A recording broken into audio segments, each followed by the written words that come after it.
안녕하세요. 제주도에 살고 있는 30대 중반의 주부입니다. 이렇게 표현하면 이상하게 들릴지 모르겠지만 오늘 저희 남편이 드디어 각성을 했거든요. 그래서 너무 기뻐서 얘기를 좀 해보려고요. 저희 남편은 3남 1녀 중 둘째로 서울에서 나고 자랐습니다. 하지만 성장 환경을 들여다보자면 그렇게 좋지만은 못했던 것 같아요. 장남인 아주버님에게 치이고 동생들한테는 동생들이란 이유로 양보하며 자랐거든요. 그래서 남들 다 가는 대학도 못 간 거고요.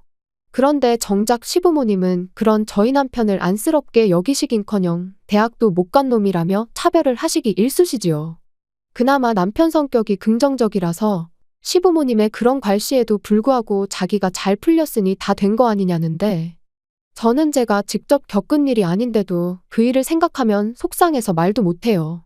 남편도 말은 안 하지만 얼마나 섭섭했을까 싶고. 아무튼 남편이 대학 대신 선택한 건 기술이었어요.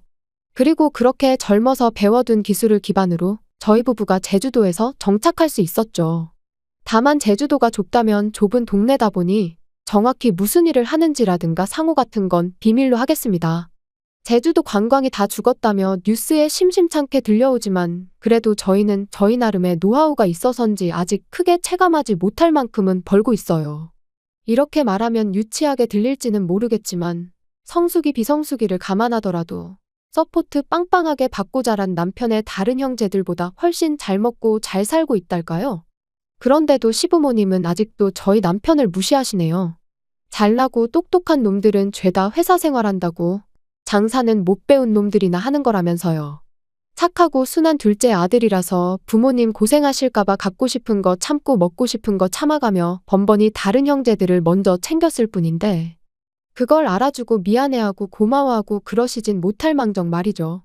가끔은 정말 저희 남편도 배 아파 낳으신 게 맞냐고 물어보고 싶을 만큼 야속하다니까요. 그리고 말이 나왔으니 말이지만 저희 부부가 다른 지역이 아닌 제주도에 자리를 잡은 것도 사실 위에서 언급한 이유가 큽니다. 가까이 살면서 이 꼴 저 꼴 보고 기분 나쁠 바엔 거리라도 두고 살면 좀 낫겠지 싶었거든요. 그런데 황당하게도 저희가 먼저 거리를 두니 이제 서울에서 내려오지를 못해 안달들이네요. 시작은 이랬습니다. 저희가 제주도에 자리 잡고 얼마 지나지 않았을 무렵 도련님이 여자친구랑 제주도에 온다고 하더라고요. 그러면서 제주도 구경 좀 시켜달라는데 솔직히 전 그런 도련님의 태도가 탐탁치 않았어요. 하지만 남편 입장에선 그래도 하나뿐인 남동생이니 밥 한 끼 정도는 사주고 싶어하는 눈치였죠. 참고로 저희 남편이 저희 친정에도 정말 잘하거든요. 제 여동생한테도 그렇고요. 그러니 사실 도련님한테 잘해주는 건 저한테 묻지 않아도 될 만큼 당연한 일이라고 생각합니다. 그런데 왜 제가 탐탁치 않다고 했냐면요. 그건 도련님이 평소엔 저희 남편하고 거의 연락을 주고받지 않아요. 그저 자기가 뭔가 필요하거나 아쉬울 때만 저희 남편을 찾는 식이었지요. 아무튼 그래서 결국 도련님하고 도련님 여자친구하고 제주도에서 유명하단 식당에 데려가 거하게 밥도 사주고 했습니다.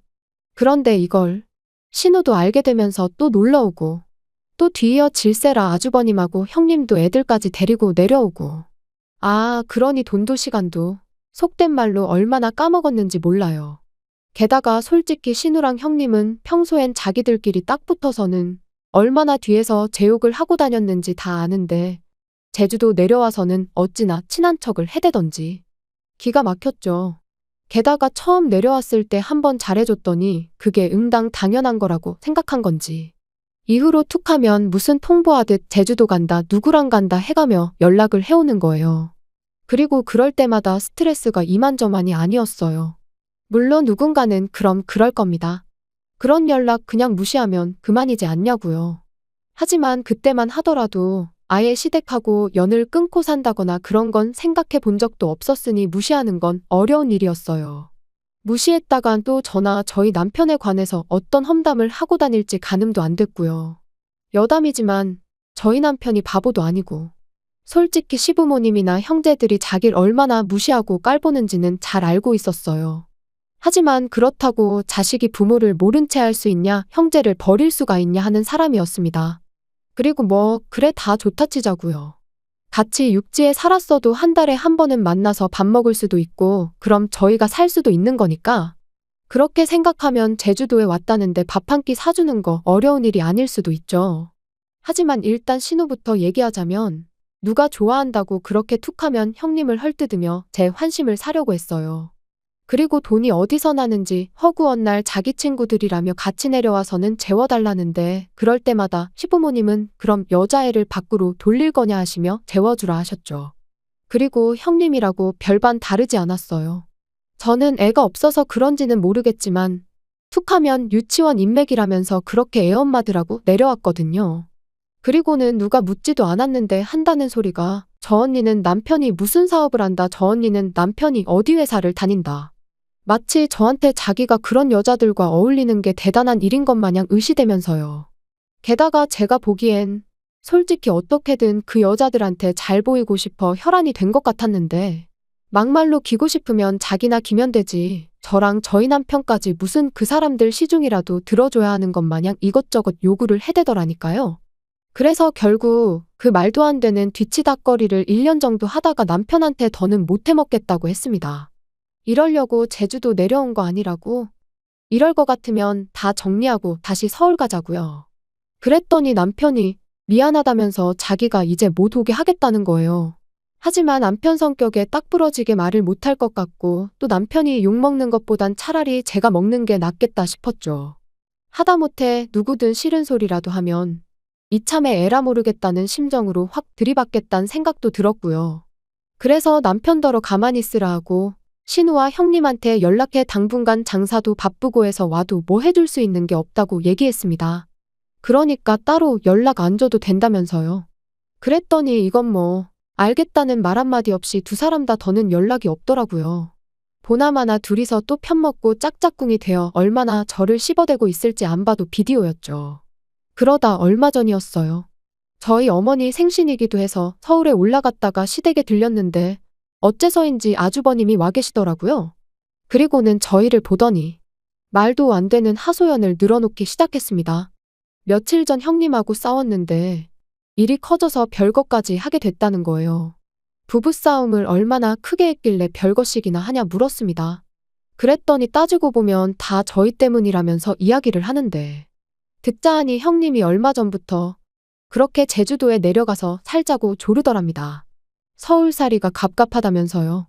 그리고 저는 그 이유를 좀 알 것 같았어요. 아주버님이 재택근무를 시작했거든요. 사실 저랑 남편은 아주버님과 형님에 비하면 정말 사이좋은 부부예요. 하지만 그런 저희도 매일같이 붙어 지내다 보면 별거 아닌 일로 서로 감정이 상하기도 하고 다투기도 하지요. 그런데 아주버님네랑 형님은 성향이 정말 달라요. 예민한 아주버님에 비해 형님은 만사가 느리고 게으르고 게다가 아주버님은 남자치곤 잔소리도 많고 앓는 소리 죽는 소리도 입에 달고 사는 사람이다 보니 형님의 그런 꼴을 그냥 보고만 있었을 것 같지 않거든요. 참고로 물론 아주버님은 이런 이야기는 쏙 빼놓고 했지만요. 아무튼 아주버님은 뜬금없이 무슨 제주도냐고 안 된다고 했답니다. 회사는 어떡하냐면서요. 그랬더니 형님이 그럼 애하고 자기만 보내달라고 하더래요. 제주도 한 달 살기를 하고 오겠다면서요. 그러니까 이제 아주버님도 그때부턴 진짜 왜 이러나 싶어서 짜증이 나더랍니다. 그래서 제주도 한 달 살기를 하는 게 무슨 의미가 있냐고 그랬더니 요즘 애엄마들 다 외국 가서 한 달씩 살고 오고 그러는 거 모르냐면서 우리 애가 불쌍하지도 않냐 뭐 그러더라나요. 그리고 급기야는 나는 제주도 한 달 살기도 못하냐며 내가 이렇게 살려고 당신하고 결혼한 줄 아냐? 쪽팔린 줄 알아라. 지 동생 그러니까 저희 남편 말이에요. 저희 남편이랑 비교를 하면서 지 동생만도 못하다고. 그까짓 대학 좋은데 나온 게 다 무슨 소용이냐. 돈도 쥐똥만큼 벌어오면서. 그리고는 가서 막노동을 하든 대리를 하든 돈 더 벌어오라고. 그래서 나랑 애도 제주도 한 달 살기라도 좀 해보게 돈 좀 벌어오라고 보채더라는데. 듣는 내내 황당했죠. 그리곤 짐작이지만 맨날 유치원 인맥이니 어쩌니 해가며 돈 많은 언니들 시녀짓을 자진해서 하고 다니더니 허파에 바람이 들어도 단단히 들었구나 싶었고요. 그런데 이후로 이야기가 이상한 방향으로 흘러갔습니다. 아주버님은 계속해서 한참 동안 하소연을 이어가더니 따지고 보면 저희도 잘못이 있대요. 저희가 처음부터 서울에 살았으면 되는데 유난스럽게 제주도에 내려가서 이런 일이 생긴 거라며. 막말로 비빌 언덕이 있으니까 형님이 그런 생각을 하는 거 아니겠냐입니다. 그리고는 제주도에 자기네가 왔건 말건 저희가 아는 척을 해주지 말았어야 한다는데 돈은 돈대로 쓰고 욕은 욕대로 먹으니 저도 더는 참을 수가 없었죠. 누가 제주도에 좀 와달라고 사정을 한 것도 아닌데 괜히 와서는 사람 시간이며 돈이며 다 쓰게 할 땐 언제고 고맙다는 말은 고사하고 그런 식으로 나오면 안 되는 거 아니냐. 부부싸움에서 속상한 건 알겠는데 엄한 데다 화풀이하지 마셔라. 보기 안 좋다. 그랬더니 자기도 더는 할 말이 없었는지 자기가 예민해져서 말이 좀 심했다며 미안하다대요. 그래서 저도 더는 말 안 하고 그냥 알겠다고 했어요. 그리고 앞으로는 아주버님 입장 생각해서 아주버님이랑 형님이 제주도에 같이 오시게 되든 형님만 오시게 되든 적당히 선도 긋겠다고 했지요. 집에 올라오는 길 남편이 저더러 속이 다 시원했다면서 고맙답니다. 자기도 듣는 내내 열받아 죽는 줄 알았다면서요. 다만 자기는 한 번도 형한테 대드는 건 생각해 본 적이 없었다면서 한다는 말이 자기 형이 저한테 사과를 할 줄은 몰랐대요. 그리고는 앞으로 자기도 할 말은 하고 살아야겠다길래 그러라고 기죽어 살 필요 없다고 했지요. 그리고 이후로 한동안 조용했는데 오늘 아버님한테 벼랑간 연락이 왔어요. 그리고는 대뜸 저희더러 제사를 가져가랍니다. 생각지도 못한 말씀에 저희가 왜요 했더니 저희가 잘못이 크다나요. 참고로 원래 제사는 큰아버님 댁에서 지내셨습니다. 그런데 올해 초 큰어머님이 돌아가시면서 이번 추석부터는 저희 어머님이 받아서 지내시기로 되어 있었거든요. 그런데 아버님 말씀이 아주버님 일로 어머님이 스트레스를 너무 받으셔서 힘이 없다고 하신답니다. 그러니 저희가 해야 한다나요? 황당해서 설령 저희가 제사를 가져간다 치면 매년 명절 때마다 어떻게 가족들이 모이냐고 했어요. 그랬더니 그거야 다 같이 제주도로 내려가면 된다면서 내려간 김에 제사도 지내고 관광도 하고 그러면 되니까 걱정하지 말랍니다.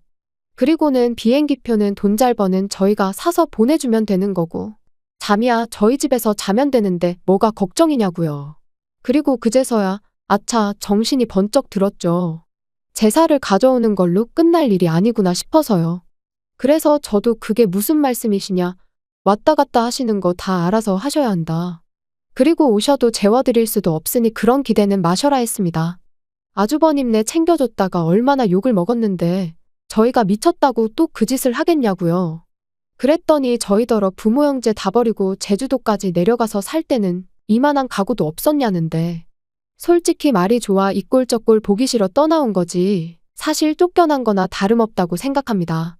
부모님이 잘해주시고 형제들과 사이가 좋았으면 굳이 뭐 한다고 연고도 없는 제주도까지 내려와서 지낼 생각을 했겠어요. 그리고 그때 밖에서 일을 보고 들어온 남편이 저더러 누구냐고 묻길래 아버님이랑 통화 중인데 미치겠다고 그러니까 자기가 통화하겠다며 핸드폰을 달라고 하더라고요. 그래서 핸드폰 넘기고 전 애꿎은 머리만 쥐어싸매고 있었어요. 남편은 한참 동안 아무 말 없이 아버님의 이야기를 듣고만 있었습니다. 핸드폰 너머로 종종 아버님의 고함 소리가 새어나오긴 했지만 정확히 무슨 말씀을 하시는진 들리지 않대요. 그리고 그렇게 얼마나 시간이 흘렀을까. 남편이 나지막한 목소리로 아버지 하고 한마디 하더니 이제 그만 자기 좀 놔달라고 하는 겁니다. 깜짝 놀랐어요. 그런 목소리며 톤이며 처음 들어봤거든요. 아무튼 남편이 하는 말은 이랬습니다. 형이 무능력해서 돈을 못 버는 것도 그래서 형수가 원하는 한 달 살기인지 뭔지 못 보내주는 것도 우리하고는 상관없는 일이다. 어머니가 형 때문에 힘이 없으시다니 그건 자식으로서 속상하지만 그럼 그 책임은 형이 져야지 왜 아무 상관도 없는 우리한테 이러시냐.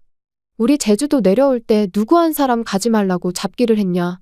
아니면 가서 먹고 사는데 보태라고 단돈 1,000원이라도 줬냐. 그리고 마지막에 덧붙이길. 내가 아직도 어렸을 때 이리저리 치이던 둘째로 보이시냐. 나는 이제 그 아이가 아니다. 이제 지켜야 할 내 가족이 있고 사업이 있다. 그러니 더는 이런 말도 안 되는 요구는 하지 마시라. 솔직히 가족들한테 매번 퍼주기만 하는 마음 여린 남편인 줄 알았고 지난번에 했던 이제 할 말은 하고 살아야겠단 말은 그저 하는 말인 줄로만 알았는데 자기가 알아서 확실하게 선을 그어주니 전에 없이 믿음직스럽게 느껴지대요. 그리고는 괜찮냐니까 자긴 아무렇지도 않답니다. 그러면서 저더러 저번에 이런 기분이었냐 하더니 속이 뻥 뚫린 것처럼 후련하다대요. 그리고는 진작에 자기가 이리저리 끌려다니지 않았으면 제가 그렇게 고생할 일도 없었을 텐데 미안하다고요. 제주도 내려온 이후로 솔직히 보고 싶은 친정 부모님이나 동생도 자주 못 보고 친구들하고도 소원해지고, 그래도 제가 내린 결정이니 후회하지 않으려고 그 누구한테도 얼마나 힘든지 제대로 얘기해 본 적이 없었어요. 하지만 오늘 남편의 강단 있는 모습을 보니 너무 많이 재지 않고 남편 하나만 보고 내려온 제 결정이 옳았다는 확신이 듭니다. 그래서 앞으로도 남편이 하는 말과 가는 길은 믿어 의심치 않고 따라줄 거예요.